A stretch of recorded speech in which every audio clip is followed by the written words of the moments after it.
नमस्कार है सभी को। स्टोरीज विद मैसेजेस के एक और पार्ट में आपका स्वागत है। लास्ट टाइम तक हम देख चुके थे पार्ट 2 में कि कैसे अदर बैकवर्ड क्लासेस की डिमांड रेज हुई, कैसे मंडल कमीशन ने अपने रिकमेंडेशन दिए, किस चीज़ को फॉलो किया गया, किस चीज़ को मान लिया गया और किस चीज़ पे सुप्रीम कोर्ट ने अपने जजमेंट्स पे अपहोल्ड किया। अब है पार्ट 3, 9 चैप्टर है पॉलिटिकल फॉलआउट्स। ये वो बात है कि अगर घर में 2-3 बच्चे हैं और पहली और दूसरे की डिमांड पूरी हो गई है तो तीसरा भी अब लौटेगा ज़मीन पे, ठीक, उसकी भी कुछ डिमांड्स होंगी, बट यहाँ वैसे नहीं है, सही में डिमांड्स हैं। 1980s saw rise of political organizations of Dalits. In 1978 BEMSEF बनाया गया, backward and minority communities employees federation. एक नंबर, बहुत बार ऐसा हुआ है कि बोर्ड एग्जामिनेशन का सबसे पहला यही क्वेश्चन है, full form of BAMCEF. Organisation was not an ordinary trade और यूनियन ऑफ गवर्नमेंट एम्प्लॉयज। ठीक, क्या था? It took a strong position in favour of political power to the Bahujan. एससीज हैं, एसटीज हैं, ओबीसीज एंड माइनॉरिटीज, इन सबको इसमें इंक्लूड किया गया है। दलित शोषित समाज संघर्ष समिति, DS4 बोलते हैं, DS4 बेमसेफ 2, बाद में DS4 बन गया BSP, बहुजन समाज पार्टी, कब? 1984 में। इन दोनों को फाउंड किया है काशीराम साहब ने। ठीक, DS4 दलित शोषित समाज संघर्ष समिति, DS4, या फिर BSP बाद में बन गई है, या बेमसेफ। इनका बिलीव क्या था? पॉलिटिकल पावर एज मास्टर की टू अटेनिंग सोशल इक्वालिटी। जब तक पॉलिटिकल पावर नहीं मिलेगा तब तक सोशल इक्वालिटी नहीं मिल पाएगी किसी को भी। इस पार्टी को बहुत सपोर्ट मिला हरियाणा और यूपी में, और हमने तो देखा भी है कि CM भी रही हैं क्या कहते हैं, मायावती जी, और उसमें बहुत हो हल्ला चल रहा था कि मायावती जी हैं, पॉलिटिक्स का कोई वो नहीं है। जब ये CM बनी थी तो बहुत सारे जो अपर क्लास के लोग हैं, पंडित हैं, या फिर मतलब वहाँ के जिन्हें ब्राह्मण्स कहते हैं, नंबरदार थे, जो वो सब आए थे हर छुए शपथ ग्रहण के टाइम पे। तो वो बहुत बड़ा क्लिपिंग मिल जाएगी यूट्यूब पे। तो पॉलिटिक्स में चलता रहता है पॉलिटिकल, उसने बोला ना कि पॉलिटिकल पावर मतलब सोशल इक्वालिटी, फिर वहाँ इंटरेस्ट होता है, जात वात कुछ नहीं रहता। तो ये है छोटा सा, इसमें 1 मार्कर्स आता है, क्वेश्चन आंसर फॉर्म में नहीं आया है आज तक। नेक्स्ट टॉपिक, कम्युनिज्म, सेकुलरिज्म और democracy. Rise of politics based on religious identity. इसकी शुरुआत होती है इसी टाइम पे, और इसी रीज़न की वजह से बीजेपी को बहुत सारी पार्टीज ने इलेक्ट किया, क्योंकि उन्होंने आइडियोलॉजी को चेंज कर दिया था। After Janata party BJP form with Gandhian socialism, जो कि हमने उसमें भी पढ़ा था मैनिफेस्टो में, वो मैनिफेस्टो कह रहा हूँ, कॉन्स्टिट्यूशन में, BJS के।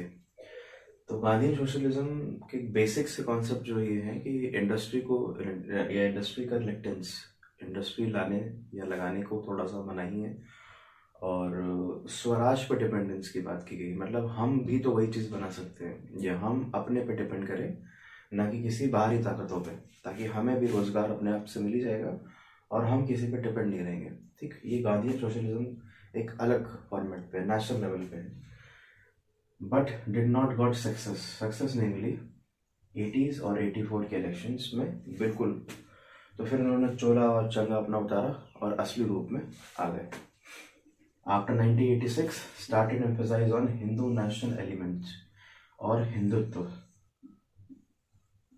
ठीक, एंड अडॉप्टेड मोबिलाइजिंग हिंदूज। अब सारे जो हिंदू, जिसे शब्द दिया गया हिंदूनेस, वीडी सावरकर साहब ने उसको इन्होंने किया, पकड़ा, और उस पर पॉलिटिक्स होना स्टार्ट हुई है। ठीक है, मोबिलाइज करना स्टार्ट किया है एक पर्टिकुलर रिलीजियस ग्रुप को।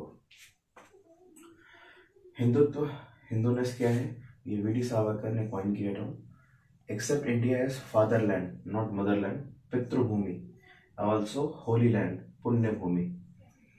और एक तो ये मुद्दा हो गया बीजेपी के एंट्री का, या कमबैक कह सकते, हाँ कमबैक कह सकते हैं।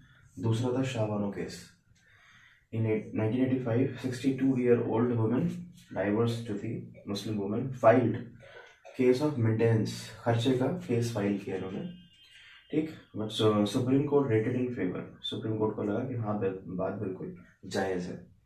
बट जो ऑर्थोडॉक्स मुस्लिम्स हैं, जो हमने पहले भी बात की है, एक चीज़ को लेकर बिल्कुल कट्टर कि नहीं यही होना चाहिए, यही सही है, saw this as interference in Muslims personal law, जो कि हमारा फंडामेंटल राइट भी हमें राइट देता है कि जितने भी धर्म है वो अपनी तरीके से प्रैक्टिस कर सकते हैं, उसमें हम इंटरवेन नहीं करेंगे। On demand government pass the Muslim women protection of rights on divorce act 1986 that nullified supreme court judgment. ठीक, और जो गवर्नमेंट लिखा हुआ है तो कांग्रेस गवर्नमेंट है, that's why many women organisation opposed and BJP also criticise कि क्यों भाई, ऐसा क्या है जो अननेसेसरी कंसेशन दे रहे हैं माइनॉरिटीज को, अननेसेसरी अपीजमेंट है, किस लिए, मतलब क्या है ये, वोट बैंक के लिए हो रहा है या किस चीज़ के लिए हो रहा है। ये दो मुद्दे बहुत फेवर करें बीजेपी को आने वाली गवर्नमेंट बनाने में। ठीक है, तो ये टॉपिक है कम्युनिज्म, सेक्युलरिज्म और डेमोक्रेसी। अब देखते हैं Ayodhya dispute. Next, Ayodhya dispute शुरू कैसे हुआ थोड़ा बहुत, और अभी तक बात कैसे पहुंची। सेकेंड डेवलपमेंट, ठीक है, फर्स्ट क्या था, Shah Bano was the order of Faizabad District Court in Feb 1986. Court ordered that site of Babri Masjid premises be unlocked for Hindus to perform prayers which they considered as temple. जिस site को Hindu temple मानते हैं उस site को आप खोल दीजिए ताकि वो अपनी प्रेयर को परफॉर्म कर सके। बाबरी मस्जिद was a 16th century mosque in Ayodhya built by Mir Baqi. कौन था, Babur general. Some believed it to be built by demolishing Ram Temple, जो उनका बर्थ प्लेस था। ठीक है, in the late 1940s the mosque was locked up as the matter was with the court. तब से बनता और ये अब जाके इसको अनलॉक की परमिशन मिली। ये मुद्दा उठाया, BJP made this issue its major electoral and political plank along with RSS and Vishwa Hindu परिषद, इनका उन्होंने साथ लिया इस पॉलिटिकल मुद्दे को, पॉलिटिकल उसके लिए, इलेक्टोरल पॉलिटिक्स के लिए। BJP in order to generate public support took a massive march called Rath Yatra from Somnath Gujarat to Ayodhya UP. ठीक है, ये बहुत बड़ी रथ यात्रा थी, और इसके बाद कम्युनिज्म के, ये कह सकते हैं कि धर्म के उस पे आधार पर दंगे बहुत ज़्यादा हो गए उस जगह पे यूपी के। और उसके बाद which led to BJP government का जीत तो हुई, बट राइट्स में बहुत लोग की जान गई, वही देखते हैं। December 1992, the organization supporting the construction of temple had organized Kar Seva, meaning voluntary service by devotees for building Ram temple.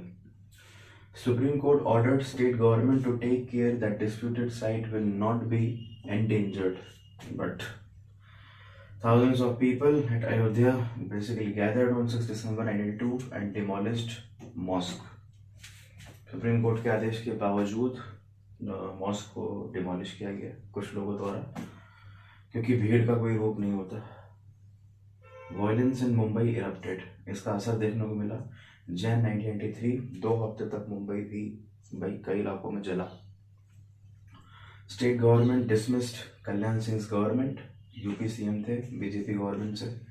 BJP officials expressed regret over the happening at Ayodhya, कि जो हुआ वो उसके लिए बहुत दुखी है, नहीं होना चाहिए था ऐसा।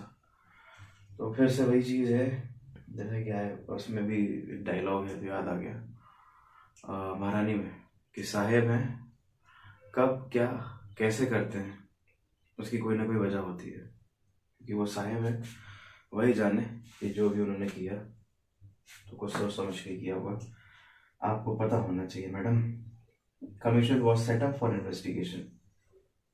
ठीक है, तो वही है इन्वेस्टिगेशन उस टाइप का जैसे हम लोग घर में खेलते हैं कि इन दोनों में से चोर का पता लगाओ, चोर पुलिस राजा और सिपाही, ऐसा कुछ गेम होता है।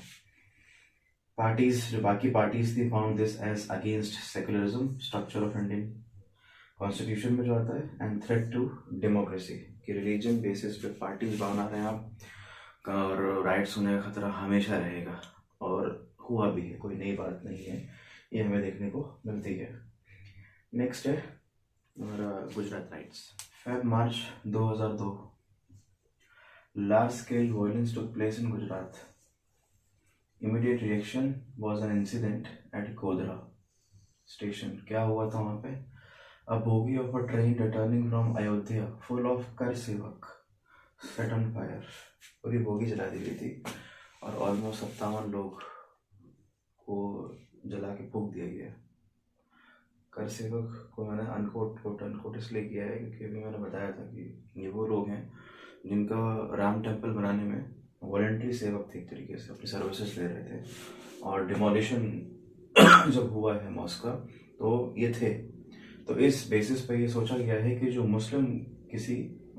मुस्लिम्स का हाथ होगा इनको बोगी जलाने में। इसका रिस्पॉन्ड क्या है कि nearly 1100 persons, mostly Muslims, in response killed. नरसंहार से गए थे, 1 महीने तक चला है।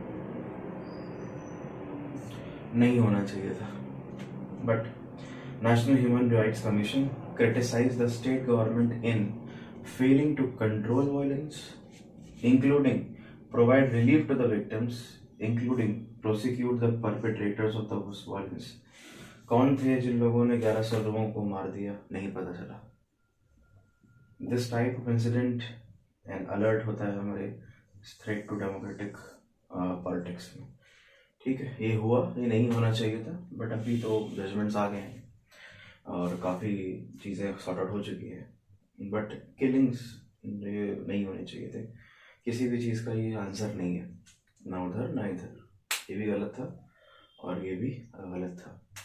ये है गुजरात राइट्स। क्योंकि हमने जो पहले पढ़ा है वो 1990 से डेवलपमेंट, अगर चेंजेस पूछ लेते हैं आफ्टर 2004 कांग्रेस गवर्नमेंट क्यों आई वापस से? ठीक है, रामाधीर जी की सरकार, उसके बाद 14 में तो वहाँ से टू बनेगा। उसकी रीजन है न्यू इकोनॉमिक पॉलिसीज की वजह से 1981, acceptance of social and political claims of backward caste, जो मुद्दा उठाया गया था वो एक्सेप्ट किया गया। Acceptance of role of state level parties in governance of country, state की भूमिका होती है यूनियन की होती है। At last emphasise on pragmatic consideration rather than ideological position in political sciences. अब हम सीट की चिंता नहीं करेंगे, अब हम ये चिंता नहीं करेंगे कि हम इससे अलायंस कर लेंगे तो पार्टी बन जाएगी या इस आइडियोलॉजी को एक्सेप्ट कर लेंगे तो हमें शायद बेनिफिट होगा, क्योंकि they were basically anti against Hindutva का जो पॉलिसी था इनके खिलाफ थे। और ये कह लो कि अगर इनके खिलाफ में तो किसी और से हाथ मिलाया होगा जो शायद इस दौरान उनको प्रॉब्लम फेस करनी पड़ी थी, कुछ भी हो सकता है वोट बैंक के लिए। यहीं से एक और चीज़ शुरू होती है, वन जो लीडर है उसका फेस, उसकी फेस वैल्यू। कांग्रेस गवर्नमेंट कहीं भी रहे, चेहरा किसका आएगा? सोनिया गांधी। अभी भी है बीजेपी गवर्नमेंट कहीं भी रहे, चेहरा किसका आएगा? नमो। तो ये एक नई शुरुआत हुई है, ठीक है। तो कांग्रेस सिस्टम ऑलमोस्ट खत्म है और ये था चैप्टर ऑलमोस्ट डन। आज इस कवर कर दीजिए, कुछ रहेगा तो पता चल जाएगा। अभी तो ऐसा कुछ नहीं है जो रह गया, ऑलमोस्ट कवर है चीज़ें। बाकी नेक्स्ट जब मिलेंगे तो अगली बुक वर्ल्ड पार्ट बनेंगे, जो ऑलमोस्ट पहले हो चुकी है बहुत लोगों में, क्योंकि उसको फर्स्ट को कंसिडर किया जाता है, इसको सेकंड को कंसिडर करते हैं। बट क्योंकि थोड़ा सा इसमें जमेला था, 4 चैप्टर आ रहे हैं और कंसिडर कर रहा है 3 और बताया जा रहा 3, इस वजह से इसको मैंने पहले कवर कर लिया। नेक्स्ट है ऑर्डर सेंटर्स पावर है या फिर देखते हैं जो भी चैप्टर होगा, ठीक। पर रिक्वेस्ट है कि साथ छोड़ के कि मास्क लगाओ, जो भी प्रोटोकॉल्स एंड गाइडलाइंस उनको फॉलो करो। फिर से हम उसी चीज़ में या उसी चीज़ में आ रहे हैं, ठीक है।